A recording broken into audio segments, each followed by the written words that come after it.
Hello everyone and welcome back to the DreamHack Open 2015 live from tour. Yes!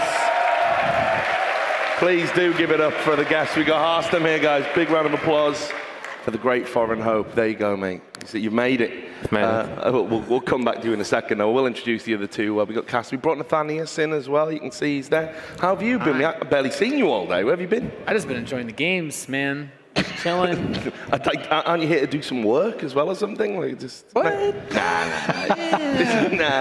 thought this was like the roast where the person that's being roasted doesn't really do much of anything. No, right? That's usually how it goes. No, we got told by Adebisi no more roasting. Apparently, it's too much for him. So the roasts are done. I'm safe.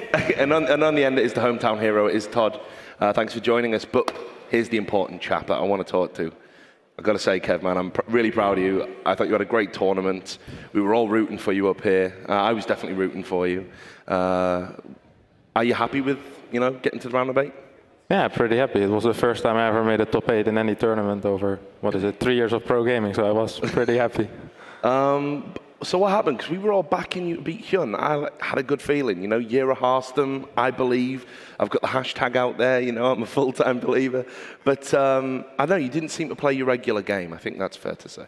Yeah, this was the first time playing in front of such a big crowd, so it felt very different, as well as the booth and lots of lights on the side. So especially in the first game, it felt a little bit off. And I think it showed in mainly my control of my units.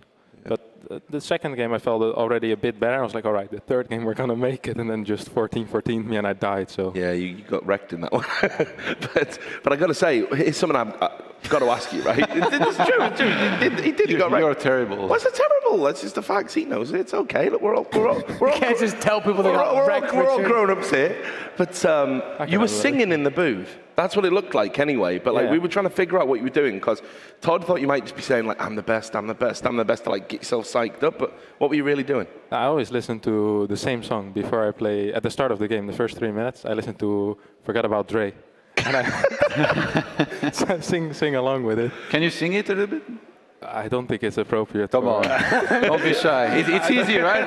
See? They want it. Go on, a little bit. No, I can't do it. I don't think Adebisi would be happy with the language. Yeah, true, actually. Daddy Adebisi. I have a question. When you were down there and about to play Richard, he's a big fan of you, he feels like he's close to you. I don't know if the feeling is mutual. And he said this was as close he's ever going to feel in terms of, a father being proud of his son. I really do you see him as a father figure? Is the feeling mutual? There's one answer to this, Kev. No, definitely. Thank you. You saved me from another Team Liquid thread. But no, seriously, I'm real happy for you. I got to ask this question. It puts you on the spot a little bit, so I apologize in advance. But where do you rate yourself now in sort of top foreign players? Because we talked about it before your game. You kind of. So we felt you were on the second tier. There's Bunny, there's Snoot, and then there's you.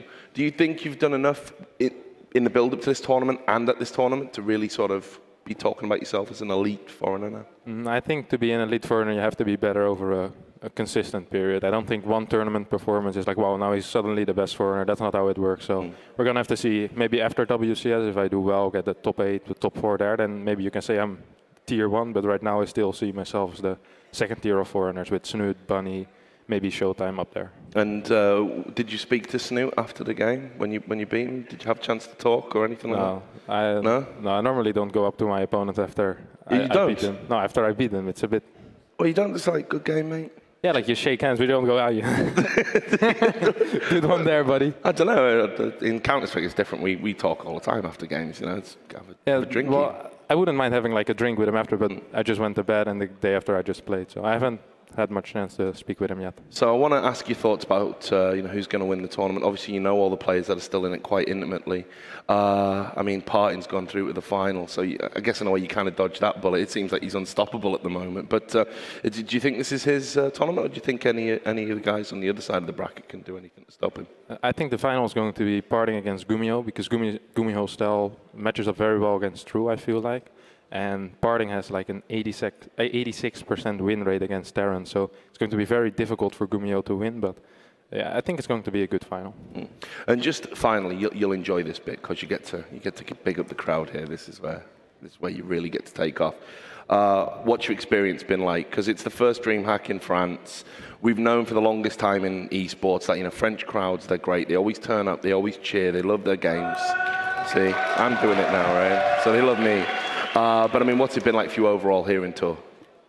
It was really sick because this morning we were doing the rehearsals and there was like 3 people saying, I was like, damn, no one showed up, you know? Then all of a sudden the doors opened, like people were streaming in, and the faces of the Koreans was like, and my face was kind of similar. I was like, wow, there's a lot of people here, and it was filled up within like 5 to 10 minutes. And they've been very good to me. They've been cheering me even after I lost. A lot of people came up to me to congratulate me with my good run. So yeah, it was a real pleasure playing here. Thank you.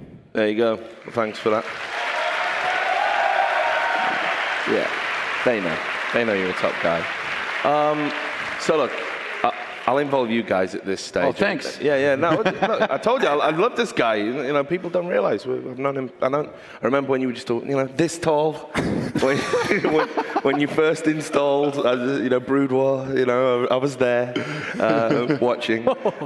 Wow. Don't push it now, Richard. This segment's going great. But you know, he's been around a while, so you guys can feel free to chime in. This is meant to be an open conversation. Well, Nate hasn't said a word yet, so. All right, I had somewhat of a decent question. I thought maybe decent question. So when we talked about, Richard asked about obviously how you felt in terms of like the other non-Korean players.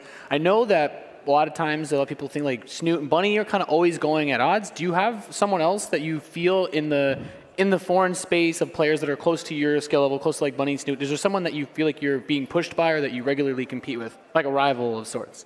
I think Lilba is very good. And I think we kind of occupy the same space as we're both Protos and we weren't like the very guys there from the beginning, you know. So yeah. Lilba has been more up and coming. That he didn't join too late. So yeah, I feel like Lilba is one of those guys that's really up there. What about you, Todd? Just I want to ask you about your practice regime, especially against Zerg. Have you been focusing mostly on that matchup? Like you struggled for a little bit against Zerg, and now you've come back so much stronger. You beat Cyril like what, 3 series in a row? So you've been doing much better. Yeah, and you beat Snoot as well, man. That's very impressive. What happened to you? Well, actually, I got sick for like 1.5 months, so I played like 2 games a day.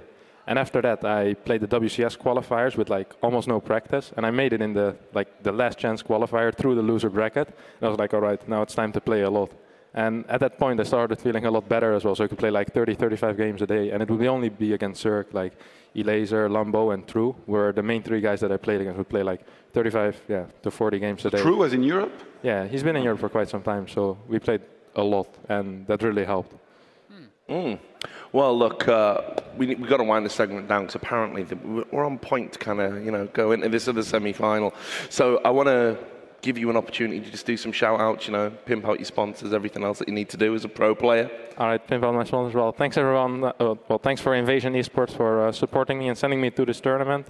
And a big thanks to all the French fans here. Yeah, well, one last time, guys. Give it up for Harstem. Thank you. Told you, man. It was almost as good as Stefano, that was. Anyway, without any further ado, we'll let Kev go back to celebrating his top 8 finish here. And we're going to take a quick break. When we come back, we're going to have the second semi-final between Gummio versus True. Do not go too far.